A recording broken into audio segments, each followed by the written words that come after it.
പന്തീരങ്കാവ് ഗാർഹിക പീഡന കേസിലെ പ്രതി രാഹുൽ വിവാഹ തട്ടിപ്പ് വീരനാണ് എന്നുള്ള സൂചന അത്തരത്തിലുള്ള റിപ്പോർട്ടുകൾ വരുന്നുണ്ട്. രാഹുലുമായി വിവാഹം ഉറപ്പിച്ച പെൺകുട്ടികൾ പോലീസിൽ പരാതി നൽകി. കോട്ടയത്തും എറണാകുളത്തും വിവാഹങ്ങൾ രജിസ്റ്റർ ചെയ്തിരുന്നുവെന്നും വിവരമുണ്ട്. MS അനീഷ് കുമാർ വിവരങ്ങളായി ചേരുന്നു. ഒപ്പം നവമി ദിനേശ്, രണ്ടുപേരുമാണ് ആദ്യം വാർത്ത വിശദാംശങ്ങളുമായി ചേരുന്നത്. ആദ്യം അനീഷിലേക്ക്. അനീഷ്, ഈ പെൺകുട്ടിയുടെ പരാതിയിൽ എന്തായി അന്വേഷണം? അത് വധശ്രമത്തിന് കേസെടുത്തു. രാഹുൽ ഇപ്പോഴും ഒളിവിൽ തന്നെയല്ലേ? ഇനി ഇയാളെ കണ്ടെത്താനുള്ള ഒരു ശ്രമം ഊർജിതമായി നടക്കുന്നുണ്ടോ?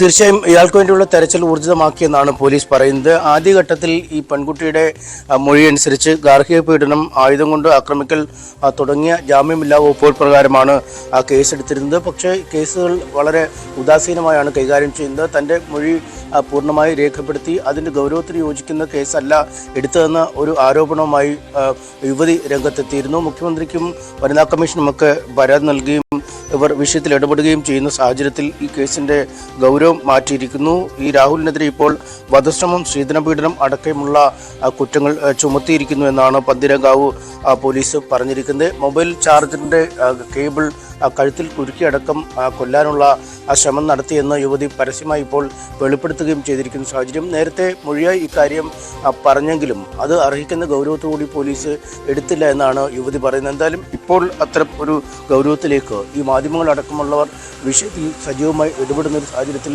ആ ഗൗരവത്തിലേക്ക് പോലീസ് എത്തിയിരിക്കുന്നു എന്നാണ് നമുക്ക് മനസ്സിലാക്കാൻ കഴിയുന്നത്. അതുകൊണ്ട് തന്നെയാണ് വധശ്രമവും സ്ത്രീപീഡനവും സ്ത്രീധന പീഡനവും ഈ കുറ്റങ്ങളിൽ ഉൾപ്പെടുത്തിയിരിക്കുന്നത്. പ്രതിക്ക് വേണ്ടിയുള്ള തെരച്ചിൽ ഊർജിതമായി നടക്കുന്നു എന്നാണ് പോലീസ് പറയുന്നത്. പക്ഷേ പ്രതി ഇപ്പോൾ ഒളിവിൽ പോയി കഴിഞ്ഞിരിക്കുന്നു. മൊബൈൽ ഫോണുകൾ അടക്കം സ്വിച്ച് ഓഫ് ചെയ്തിരിക്കുന്ന ഒരു സാഹചര്യമുണ്ട്. ഒരുപക്ഷെ മുൻകൂർ ജാമ്യത്തിന് കോടതിയെ സമീപിക്കുന്ന അടക്കമുള്ള നിലപാടിലേക്ക്, നടപടിയിലേക്ക് പ്രതി നീങ്ങും എന്നാണ് നമുക്ക് മനസ്സിലാക്കാൻ കഴിയുന്നത്. എന്തായാലും കേരള സമൂഹത്തെ ഞെട്ടിച്ച ഒരു സംഭവം തന്നെയാണിത്. കാരണം അങ്ങേയറ്റം വിദ്യാസമ്പന്നനായ ഒരു ജർമ്മനിയിൽ എയറോനോട്ടിക്കൽ എഞ്ചിനീയറായി ജോലി ചെയ്യുന്ന ഒരു ചെറുപ്പക്കാരൻ ഇത്തരത്തിൽ വിവാഹം കഴിഞ്ഞു ഒരാഴ്ചക്കുള്ളിൽ നവവധുവിനെ ഈ സ്ത്രീധനത്തിൻ്റെ പേരിൽ, അതായത് തനിക്ക് കിട്ടിയ സ്ത്രീധനം പര്യാപ്തമല്ല, 150 പവനും കാറിനും താൻ അർഹനാണ് എന്നൊക്കെ പറഞ്ഞൊരു നവവധുവിനെ ക്രൂരമായി പീഡിപ്പിക്കുക. ഇതിനുശേഷം ഒരാഴ്ചയ്ക്കുള്ളിൽ ഈ വീട് കാണാൻ ചടങ്ങിനായി അല്ലെങ്കിൽ അടുക്കള കാണാൻ ചടങ്ങിനായി കുടുംബം എത്തുമ്പോൾ ഈ മകളുടെ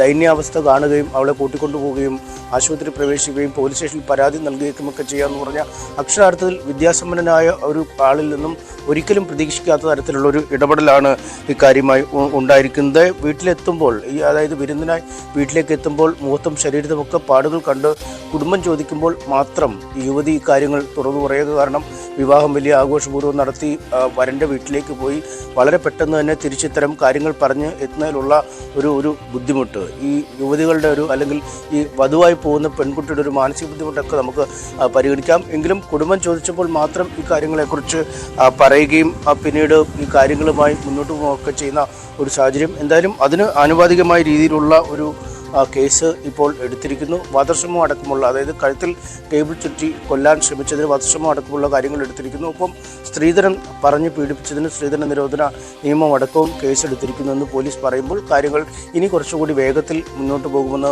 നമുക്ക് പ്രതീക്ഷിക്കാം. എന്തായാലും പ്രതി ഇപ്പോൾ ഒളിവിലാണ്. പ്രതിക്ക് വേണ്ടിയുള്ള തെരച്ചിൽ ഊർജിതമായി നടത്തുന്നു എന്നാണ് പോലീസ് പറയുന്നത്. എൽദോ, അനീഷ് തുടരണം. കാരണം അനീഷിൽ നിന്നും ഈ കേസിന് കൂടുതൽ വിവരങ്ങൾ ഇനിയും അറിയേണ്ടത്. കാരണം ആലോചിക്കുക, ആ വീട്ടിൽ ഇപ്പോൾ രാഹുൽ എന്നുള്ള ആൾക്കെതിരെ പ്രതി ചേർക്കുമ്പോൾ ആ കുടുംബാംഗങ്ങൾ ഇതിൽ ഒരു പ്രഷർ ചെലുത്തിയിട്ടുണ്ടോ എന്നുള്ള കാര്യങ്ങളൊക്കെ നമുക്ക് അറിയേണ്ടത്. പക്ഷെ അതിനു മുമ്പ് ഞാൻ നവമിയിലേക്ക് ഒന്ന് പോവുകയാണ്. നവമി റിപ്പോർട്ട് ചെയ്യുന്ന പ്രകാരമുള്ള വാർത്ത ഞെട്ടിപ്പിക്കുന്നതാണല്ലോ. ഇത് എവിടെയൊക്കെയാണ് ഈ വിവാഹ തട്ടിപ്പ് വീരനാണ് രാഹുൽ? വീണ്ടും പരാതികളുമായി മറ്റ് പെൺകുട്ടികളും രംഗത്തെത്തിയിട്ടുണ്ട്. അത് കോട്ടയത്ത് നിന്നും ഒപ്പം തന്നെ കോട്ടയത്ത് നിന്നും എറണാകുളത്ത് നിന്നുമാണ് പരാതികൾ രജിസ്റ്റർ ചെയ്തിരിക്കുന്നത് എന്നുള്ള റിപ്പോർട്ടാണല്ലോ വരുന്നത്. ഇത് എങ്ങനെയാണ് ഈ സംഭവം പുറത്തു വന്നത്? ഇയാളുടെ ഈ കേസ് വന്നതോടുകൂടി യുവതികൾ സ്വമേധ എത്തുകയായിരുന്നോ? എന്താണ് പോലീസ് നൽകുന്ന വിവരം?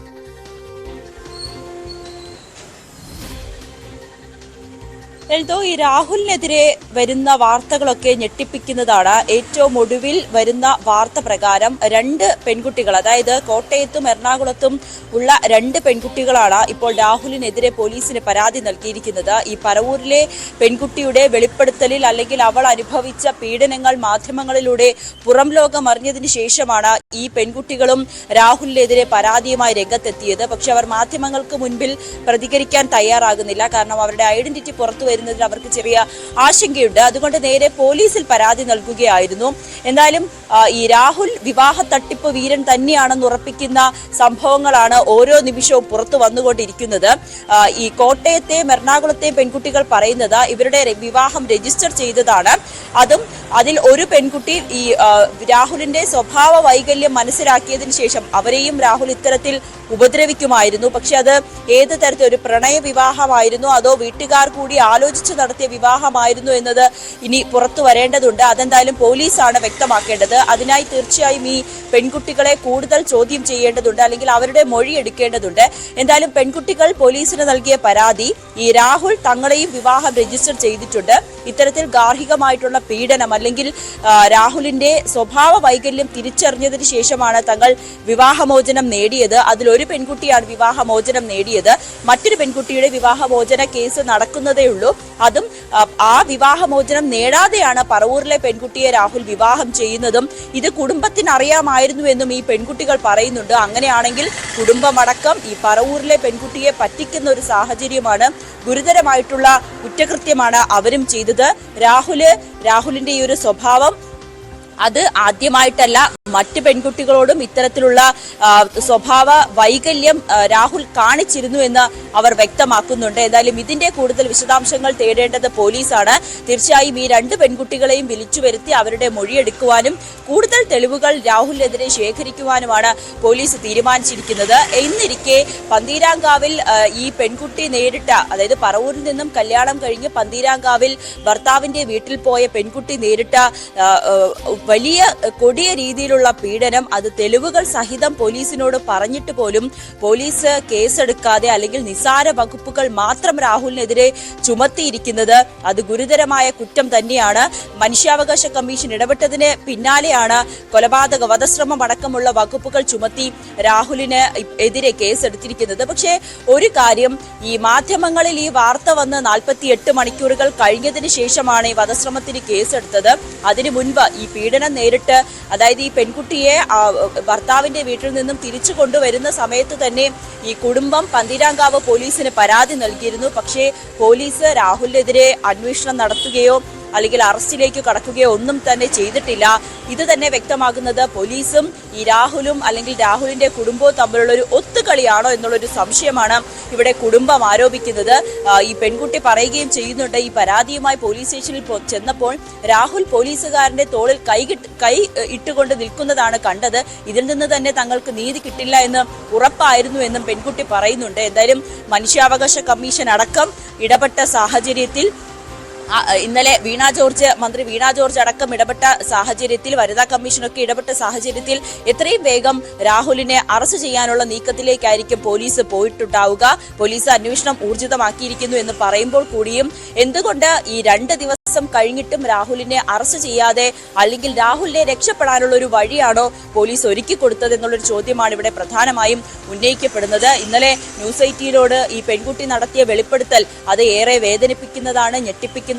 ഫോണിന്റെ ചാർജർ ഉപയോഗിച്ച്, തന്റെ ചാർജറിന്റെ വള്ളി ഉപയോഗിച്ച് വരെ കഴുത്ത് ഞെരിച്ച് കൊലപ്പെടുത്താനുള്ളൊരു ശ്രമം ആ കുടുംബം, ആ വീട്ടുകാരൊക്കെ അവിടെ ഉണ്ടായിട്ടും പുലർച്ചെ 2 മണിക്ക് നടക്കുന്ന സംഭവം, ഈ ഇത്രയും ഒച്ചത്തിൽ കരഞ്ഞിട്ട് പോലും ആരും എന്തുകൊണ്ട് ഈ കുട്ടിയെ രക്ഷിക്കാൻ വരാത്തതെന്നുള്ളൊരു ചോദ്യം അപ്പോൾ തന്നെ വ്യക്തമാണ്. ഈ കുടുംബത്തിനും ഈ രാഹുലിന്റെ കുടുംബത്തിനും ഈ വിഷയവുമായി ബന്ധപ്പെട്ട്, അല്ലെങ്കിൽ ഈ സ്ത്രീധനവുമായി ബന്ധപ്പെട്ട് വലിയ അമർഷം ഈ പെൺകുട്ടിയോടുണ്ടായിരുന്നു.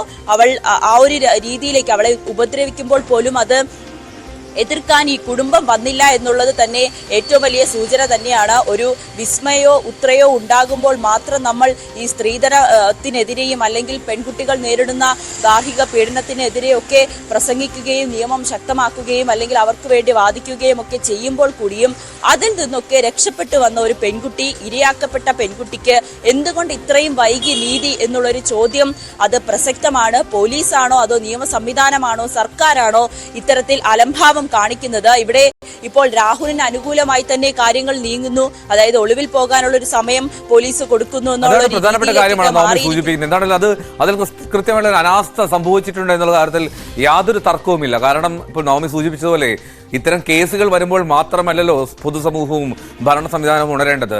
ഈ രാഹുലിനെതിരെ വധശ്രമത്തിന് കേസെടുക്കാൻ ഇന്നലെ ഒരുപാട് വൈകേണ്ടി വരുന്നു പോലീസിന്.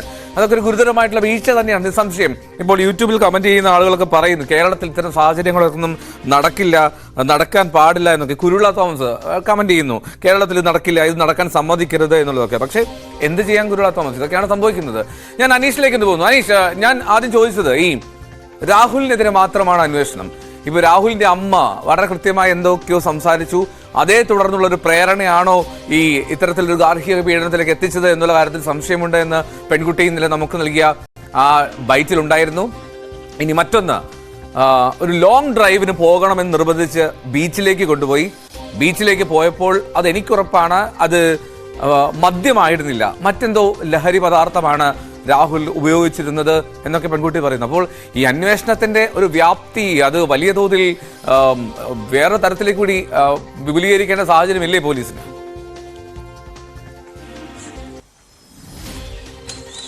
തീർച്ചയായും അത്തരം രീതിയിലേക്ക് പോലീസ് അന്വേഷണം ഇനി കൊണ്ടുപോകുമെന്നാണ് നമുക്ക് മനസ്സിലാക്കാൻ കഴിയുന്നത്. കാരണം ആദ്യം വിവാഹ സമയത്തോ അതിന് മുമ്പോ കണ്ട രാഹുലിനെ അല്ല പിന്നീട് കണ്ടതെന്നാണ് നമുക്ക് മനസ്സിലാക്കാൻ സാധിക്കുന്നത്. ഈ വിവാഹം കഴിഞ്ഞതിന് തൊട്ട് പിന്നാലെ തന്നെ തനിക്കെന്തോ വലിയ നഷ്ടം സംഭവിച്ച രീതിയിൽ, അതായത് 150 പവനും കാറിനും അർഹനായ തനിക്ക് അതിനേക്കാൾ കുറഞ്ഞ രീതിയിലുള്ള കാര്യങ്ങൾ മാത്രമാണ് ലഭിച്ചത്. അതുകൊണ്ട് ആദ്യം മുതൽ തന്നെ ഒരു നഷ്ടബോധം അല്ലെങ്കിൽ തനിക്കിതിനേക്കാൾ വലുതെന്തോ കിട്ടേണ്ടതായിരുന്നു എന്നൊരു തോന്നൽ രാഹുലിൽ പ്രകടമായിരുന്നു. ഈ എരുതിയിൽ എണ്ണ ഒഴിക്കുന്ന രീതിയിൽ തന്നെയായിരുന്നു രാഹുലിൻ്റെ അമ്മയുടെ ഭാഗത്തു നിന്നുള്ള പ്രതികരണങ്ങൾ ഉണ്ടായത് എന്നും ആ യുവതി പറയുന്നുണ്ട്. ഇരുവരും തമ്മിൽ അടച്ചിട്ട മുറിയിൽ എന്തൊക്കെയോ സംസാരിച്ച ശേഷമാണ് പിന്നീട് തന്നോട് ഏറ്റവും ക്രൂരമായ പെരുമാറ്റം രാഹുലിൻ്റെ ഭാഗത്തുനിന്നും ഉണ്ടായത്. അതായത് അമ്മ എന്തൊക്കെയോ കാര്യമായി പറഞ്ഞു കൊടുത്ത ശേഷമാണ് ഈ രാഹുലിൽ പ്രകടമായ മാറ്റം കണ്ടത്. അതിനുശേഷമാണ് തന്നെ കഴുത്തിൽ ഈ ചാർജിങ് കേബിൾ കുരുക്കി കൊല്ലാനുള്ള ശ്രമമൊക്കെ നടത്തുകയും ചെയ്തത്. എന്തായാലും ഈ സമയത്ത് ഒരു ലഹരിയുടെ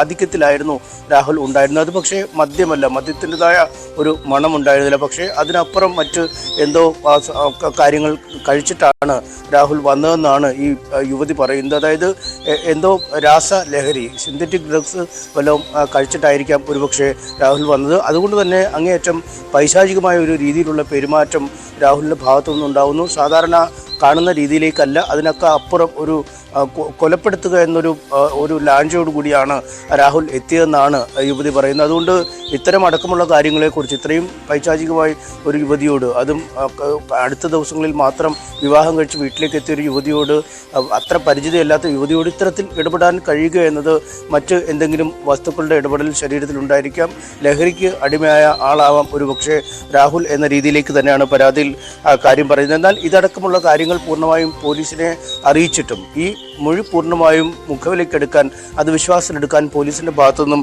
നടപടി ഉണ്ടായിട്ടില്ല എന്നാണ് കുടുംബം പറയുന്നത്. പറഞ്ഞ പല കാര്യങ്ങളും ഈ പോലീസ് റിപ്പോർട്ടിൽ ചേർത്തിട്ടില്ല, ഇതനുസരിച്ചുള്ള വകുപ്പുകൾ ഇടുകയും ചെയ്തിട്ടില്ല.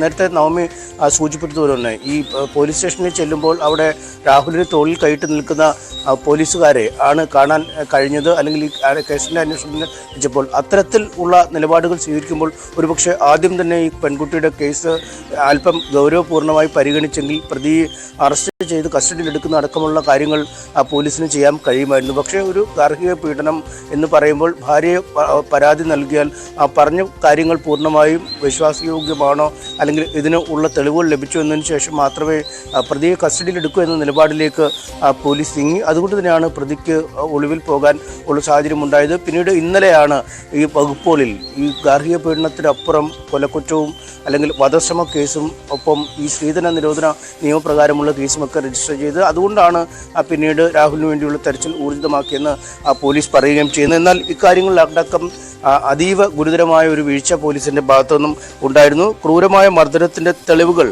പോലീസിന് മുമ്പാകെ ഹാജരാക്കി ഈ ഫോട്ടോയും വീഡിയോയും ഒക്കെ കാണിച്ചിട്ട് പോലും പോലീസിന്റെ ഭാഗത്തുനിന്നും അത്തരം ഈ ഗുരുതരമായ വകുപ്പുകൾ ചേർക്കുന്നതിൽ ഒരു കൃത്യവിലോപം ഉണ്ടായതായാണ് പറയുന്നത്. ഈ ചാർജിംഗ് കേബിൾ കഴുത്തിൽ കുരുക്കി നടത്തിയതൊരു വധശ്രമമാണ്. ആ വധശ്രമത്തിന്റെ കാര്യങ്ങൾ താൻ മൊഴിയിൽ രേഖപ്പെടുത്തിയിട്ടും അതിന്റെ തെളിവുകൾ നൽകിയിട്ടും അതിന് ആനുപാതികമായ കേസുകൾ എടുത്തില്ലെന്നാണ് പറയുന്നത്. എന്തായാലും പോലീസിനെതിരെ നിലവിൽ തന്നെ കുടുംബം രംഗത്തെത്തിയിട്ടുണ്ട്. അവർ മുഖ്യമന്ത്രിക്ക് പരാതി നൽകിയിട്ടുണ്ട്. അതുകൊണ്ട് ഈ പന്തീരങ്കാവിലെ ഈ ആദ്യം നൽകിയ പരാതി അങ്ങേയറ്റം ഉദാസീനമായി കൈകാര്യം ചെയ്ത അല്ലെങ്കിൽ പ്രതിക്ക് അനുകൂലമായി നിലപാടെടുക്കുന്നതായി തങ്ങൾ കരുതുന്ന പോലീസിൽ നിന്നും അന്വേഷണം മാറ്റണമെന്ന ഒരു ആവശ്യവും ഈ കുടുംബം ഇപ്പോൾ ഉയർത്തുന്നുണ്ട്. മറ്റ് ഏതെങ്കിലും ഉദ്യോഗസ്ഥരെ കൊണ്ട് അല്ലെങ്കിൽ മറ്റ് ഏതെങ്കിലും ഏജൻസികളെ കൊണ്ട് കേസ് അന്വേഷിപ്പിച്ചാലേ നീതി ലഭിക്കൂ എന്നൊരു നിലപാടിലേക്കും കുടുംബം എത്തിയിട്ടുണ്ട്. എന്തായാലും ഇക്കാര്യങ്ങളൊക്കെ ഈ പോലീസ് അല്ലെങ്കിൽ ഈ മുഖ്യമന്ത്രി അടക്കമുള്ളവർ പരിഗണിക്കുമെന്ന് നമുക്ക് കരുതാം. ശരി. MS അനീഷ് കുമാർ, നവമി ദിനേശുമാണ് വിവരങ്ങൾ നൽകിയത്. എന്തായാലും നമ്മൾ ഞെട്ടലോടുകൂടി മാത്രം കാണുന്ന ഒരു വാർത്തയാണത്. പ്രത്യേകിച്ച് പെൺകുട്ടി പറഞ്ഞത് ശരിയാണെങ്കിൽ പോലീസുകാരന്റെ തോളത്ത് കൈയിട്ട് നിന്ന രാഹുലിനെയാണ് പെൺകുട്ടി ആ പോലീസ് സ്റ്റേഷനിൽ പരാതി ഉന്നയിക്കാൻ എത്തിയപ്പോൾ കണ്ടതെങ്കിൽ അങ്ങനെയൊക്കെ ഒത്താശ ചെയ്യുന്ന പോലീസുകാർ, നിങ്ങൾക്കും ഒരു മകളും ഒരു സഹോദരിയൊക്കെ ഉണ്ടെങ്കിൽ ഈ ഒരു സാഹചര്യം ഉണ്ടായാൽ ഇങ്ങനെ തോളത്ത് കൈയിട്ട് നിൽക്കാൻ ശ്രമിക്കണം. അത് തന്നെയാണ് പറയാൻ കഴിയുക.